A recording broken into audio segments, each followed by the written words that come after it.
beriman kepada Allah dan Rasulnya Nabi Muhammad, maka di dalam kuburnya akan mudah menjawab pertanyaan malaikat dan akan mengenal Nabi Muhammad.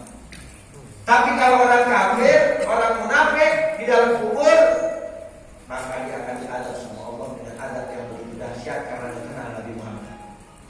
Itu yang pertama. Kata Habib Novel, Allah nggak kasih manusia dia malaikat, karena kalau dikasih lihat musola, masjid penuh, orang pada pengen lihat malaikat, bukan pengen sholat, bukan pengen ibadah. Dan seandainya kita dikasih lihat rupanya malaikat, gak akan kuat, pasti banyak yang pada yusha alaih, pada pingsan.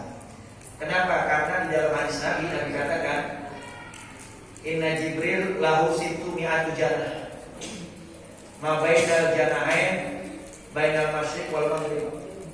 Sesungguhnya kata Nabi Muhammad, malaikat Jibril itu memiliki 600 sayap. Setiap sayapnya yang satu kepada sayap yang berikutnya itu jauhnya perjalanan timur barat. Allah, kalau lihat rupanya malaikat Jibril kayak apa? Pingsan. Apalagi malaikat Israfil cabut nyawa. Malaikat Israfil kan pernah kejadian ketika Nabi Sulaiman lagi duduk di majelisnya bersama dengan temannya, tiba-tiba datang malaikat Israfil duduk di depan mereka. Lalu kemudian Nabi Sulaiman ditanya oleh temannya, wahai Nabi Allah Sulaiman, ini orang yang baru datang di depan saya duduk siapa sih? Ngeliatinnya kok sinis banget, pelakar peloton, nggak ngeliat ke yang lain, cuma ngeliatin saya doang. Kata Nabi Allah Sulaiman, itu yang ngeliatin kamu dari tadi masuk itu malaikat Israfil cabut nyawa. Lalu kata temannya Nabi Sulaiman, yang benar, iya. Oh berarti kalau begitu ajal saya udah tiba dong. Ya begitu dah. Berarti dekat malaikat Israfil. Akhirnya temannya Nabi Sulaiman bilang, wahai Nabi Allah Sulaiman, saya punya satu permintaan kepada engkau. Tolong terbangkan saya ke negeri yang teramat jauh. Akhirnya Nabi Sulaiman perintahkan pasukan angin. Karena Nabi Sulaiman ini punya pasukan bukan cuma dari golongan manusia, tapi juga dari golongan jin dan golongan angin. Akhirnya pasukan anginnya Nabi Sulaiman diperintahkan untuk membawa ini sahabatnya ke negeri yang jauh. Sampailah di ujung dunia misalnya. Ternyata ketika sampai di ujung dunia, ketika dia sampai di hadapannya ada orang yang tadi dia temui. Itulah yang namanya kematian. Mau dimanapun kita berada dari kematian gak akan bisa. Walau kuntum fi burujin musyayyada yudrikukumul maut. Sekalipun berada di dalam benteng yang besar, yang kokoh, yang dijaga, kalau udah waktunya mati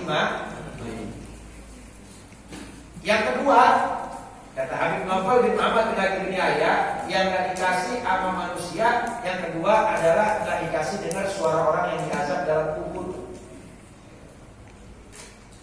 Karena kalau saat ini dikasih dengar, maka mereka tidak akan bisa melakukan aktivitas apapun. Perumahan yang dekat TPU nggak laku. Apalagi orang-orang Betawi kan kalau kuburin depan rumah. Ya, sampingnya bangun kontrakan, 10 pintu nggak ada yang kontrak. Mendengar orang yang diazab dikubur. Makanya beruntung kita dijaga sama Allah Subhanahu wa taala. Coba kalau dikasih dengar tuh orang yang diazab dalam kubur, la haula wala quwata illa billah, kita enggak bakal sanggup. Rasul lagi lewat di kuburan muslimin, Nabi dengar ada orang yang diazab dalam kubur, Nabi berhenti, Nabi ambil kelopak korma, dipotong jadi 2, yang masih ada daunnya dan masih basah, Nabi tancapkan di 2 kubur tersebut. Lalu kemudian sahabat tanya, ya Rasul, apakah ada syariat baru dalam Islam kalau lewat kuburan muslim, petik pelepah korma, potong jadi 2, tancapkan di kuburan orang-orang muslimin? Kata Nabi, tidak ya fulan, sesungguhnya tadi itu ketika aku lewat, aku mendengar 2 kubur itu diazab dengan azab yang dahsyat oleh Allah Subhanahu wa taala, dan dia menjerit-jerit meminta tolong. Yang satu orang yang suka ngadu domba. Yang satu orang lam yasra minal baul, orang yang kada tiris kalau buang air kencing. Dia pikir udah benar kencingnya. Kalau lapangan berdiri, mencerit lagi tanpa dia sadar. Akhirnya pakaiannya lagi, sholatnya kada sah. Makanya orang kalau istinja ketika buang air kecil, sunnah istibro. Apa itu istibro? Bisa dengan 3 cara, kata ulama. Yang pertama dengan cara istibrodul ya ala asfalil qasbah. Salasan, mengurut-urut batang kemaluan bagian bawah dengan jarinya sebanyak 3 kali. Tujuannya buat tirisin. Cuman bye-bye terusan. Ya. Ini kalau bicara fikih tidak ada istilah porno. Bicaranya adalah bicara tentang ilmu yang berkaitan dengan sah atau tidaknya ibadah kita. Makanya sampai begitu Nabi ajarin. Jangan sampai nanti kita kencing sembarangan, nggak kita tirisin kencingnya, kita udah istinja, kita pikir udah suci, ketika berdiri, tahu-tahunya apa? Ada yang kencing lagi. Nah, hadis pakaiannya nggak sah sholatnya. Salah satu syarat satu sholat kan suci pakaian, suci badan, dan suci tempat sholat. Yang kedua caranya bisa dengan cara berdehen 3 kali. Orang kalau ngaji fikih, belajar sama ulama, ngerti sunnah Nabi, insya Allah diamali. Cuman buat zaman sekarang nggak dengar orang tuanya, empongnya di kamar mandi lagi istibro, digedor kamar mandinya. Oh ngaku om sering gayung. Itu lantaran cucu kada ngaji, nggak belajar tentang sunnah. Ya. Yang ketiga bisa dengan cara mondar-mandir. Kalau kamar mandinya agak luas, bolak-balik 1, 2, 3 kali agar tiris kencingnya. Tuh 3 cara yang ulama kasih. Jangan sampai nggak istibro. Nah, Nabi bilang tuh, yang satu dia namimah, ngadu domba, yang satu dia nggak istibro dari kencingnya. Nah, orang sekarang lebih parah. Pada kencing di pinggir jalan, buka pintu main selosor. Kadang ada yang di pinggir rel kereta. Ya, ambil kan dekat sama rel kereta. Ini baik-baik, jangan main sembarangan. Ya, itu kadang-kadang begitu, kencing pada berdiri. Sunahnya kencing itu jongkok. Sunahnya jongkok. Nanti ngajarin kita kalau kencing jongkok. Dan orang yang kencing berdiri, menurut penelitian ilmu kedokteran, itu bisa menyebabkan air kencing tersisa pada kandung kemih sehingga menyebabkan terjadinya yang namanya batu ginjal, ya, atau prostat. Hati-hati, kencingnya susah, ya. Belum lagi ada ginjal, batu ginjal untuk kecil. Gara-gara kencingnya gitu. Makanya mulai sekarang setelah kita paham sunahnya Nabi, kencingnya jauh. Ya, biasanya. Itu jadi kita nggak dikasih dengar suara orang yang diazab dalam kubur. Kalau dengar, maka kita nggak akan sanggup. Makanya kematian ini dinamakan oleh Allah sebagai musibah. Li'annahu tabaddala min halin ila halin. Karena keadaan seorang itu berubah dari sesuatu yang tadinya jasad itu memiliki ruh, berubah jadi jasad kosong yang nggak ada ruhnya. Makanya kata Imam Nawawi, al-mautu wahidun wa asbabuhu mutanawwi'ah. Mati itu satu, apa? Mufaraqatu ruh anil jasad, terpisahnya ruh dari jasad manusia. Tapi sebabnya mati itu yang beda-beda. Ada yang matinya sakit, ada yang nggak pakai sakit, ada yang lagi nyenderan habis baca Quran meninggal, ada yang matinya lagi di tempat injil kalau mencet.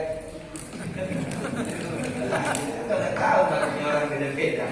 Dia ada yang serempet baja mati, dia ada yang dapat uang kaget mati, nggak pernah lihat uang banyak. Iya, makanya kematian itu macam-macam. Wantiqalin min darin ila darin, dan kematian itu berpindahnya dari satu tempat ke tempat yang lain, dari alam dunia ke alam barzakh. Jadi jangan kita pikir habis mati kelar urusan.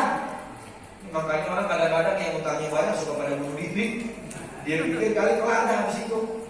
Lah ada alam barzah, bertanggung jawab nanti di hadapan Allah. Gak bisa. Kalau dia di dunia tak minta halalnya, maka nanti akan berjumpa dengan pengadilan Allah Subhanahu wa ta'ala. Wa huwa al-musibatul uzma wa wasiyatul kubra. Yang demikian itu kematian adalah musibah yang paling besar. Mudah-mudahan di saat Allah cabut nyawa kita semua dalam keadaan sudah siap berjumpa dengan Allah Subhanahu wa ta'ala. Dalam keadaan sudah mempersiapkan bekal amal saleh, sehingga kita dalam keadaan tenang dijawab pertanyaan malaikat Allah Subhanahu wa ta'ala. Makanya kenapa saya utarakan itu hadis tadi, biar kita kenal sama Nabi Muhammad ini di bulan Maulid. Karena orang yang kenal sama Nabi Muhammad, orang yang mensuri tawadani akhlak dan sifatnya, maka insya Allah nanti dikubur ketika adanya malaikat, dia akan mengatakan asyhadu annahu abdullah wa rasuluh. Kalau udah begitu, itu balasannya. Yang harusnya masuk neraka jadi ke surga, disiapin nama Allah untuk kuburnya luas 70 zirah, dijadiin kuburnya taman surga. Pengen nggak? Makanya bulan Maulid banyak sholawat kepada Nabi Muhammad. Di mana ada Maulid Nabi hadir, di situ ulama menceritakan tentang bagaimana sosoknya Nabi Muhammad setelah tahu menambahkan dicintai dalam hati kita, dan juga perbanyak sholawat dan hidupkan sunnah-sunnahnya. Mudah-mudahan kita bisa mengenal lebih dekat kepada Nabi Muhammad. Mati suruh Fatimah. Amin ya rabbal alamin. Wallahu a'lam bishawab. Ada pertanyaan tak boleh? Jadi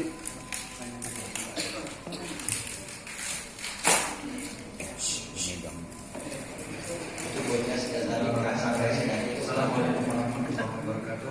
Waalaikumsalam warahmatullahi wabarakatuh. Sengaja Pak Ustaz, saya ingin menanyakan ciri-ciri atau tanda-tanda orang yang sebulan yang termasuk kriteria yang mendapat husnul khatimah.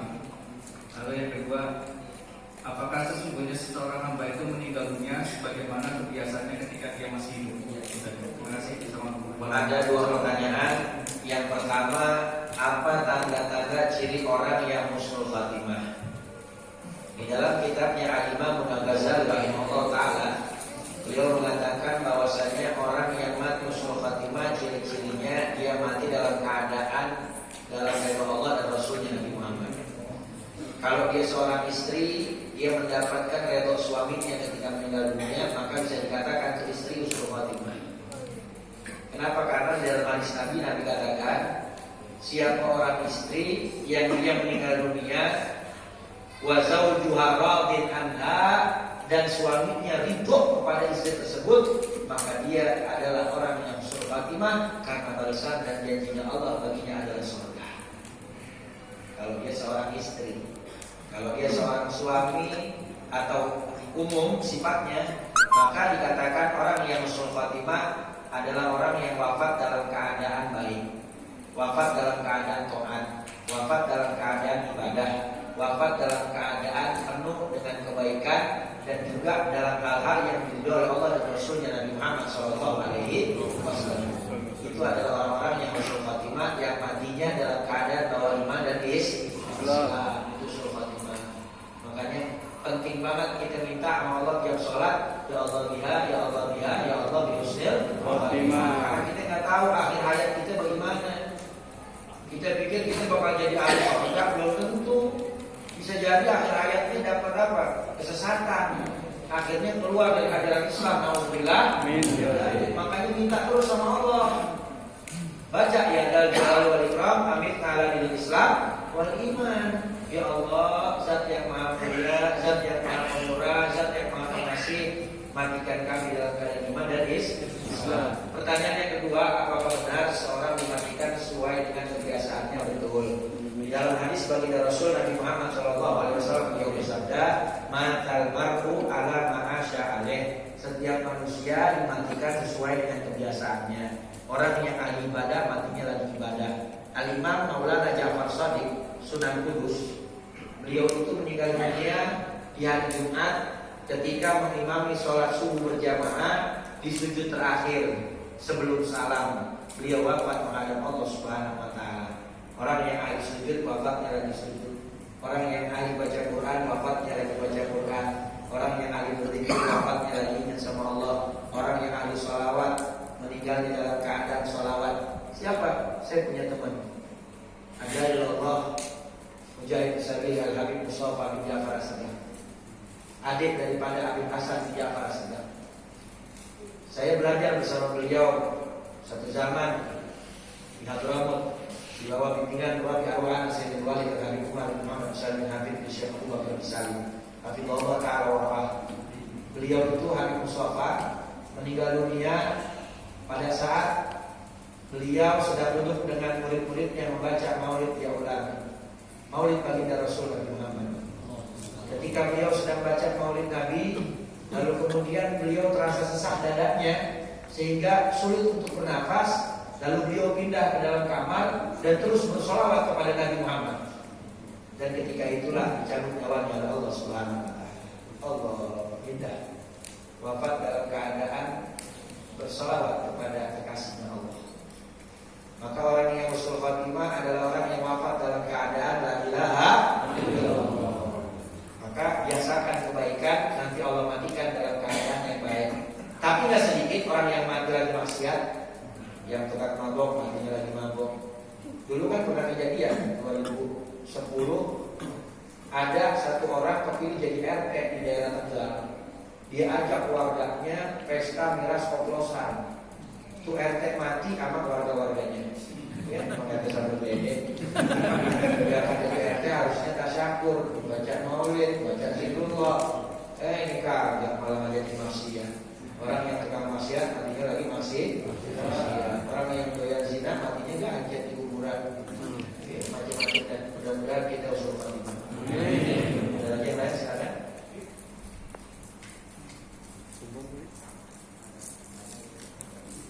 Cukup.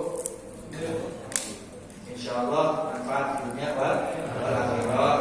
Ya Rabbana tarabna bi annana tarabna wa annana asrafna la radha asrafna fatub alaina taubatan siru kulla hawba wastur lana al-awrati wa amini rawati waghfir li walidina rabbi wa mauludina wal ali wal ikhwani wasairil khilani wa kulli dhi mahabba aw diratin aw sohbah wal muslimina ajma amin rabbi isma fadla wa juda manna la biktisabi minna bil mustafa rasulina Allah bi kulli suli salla wa sallam rabbi alaihi adal habib wa alihi wa sahbihi dan tasi sahbihi walhamdulillahi bilbadi wa tanahi subhanakallahumma wa bihamdika asyhadu an la ilaha illa anta astaghfiruka wa atubu ilaik walhamdulillahi rabbil alamin. Wassalamualaikum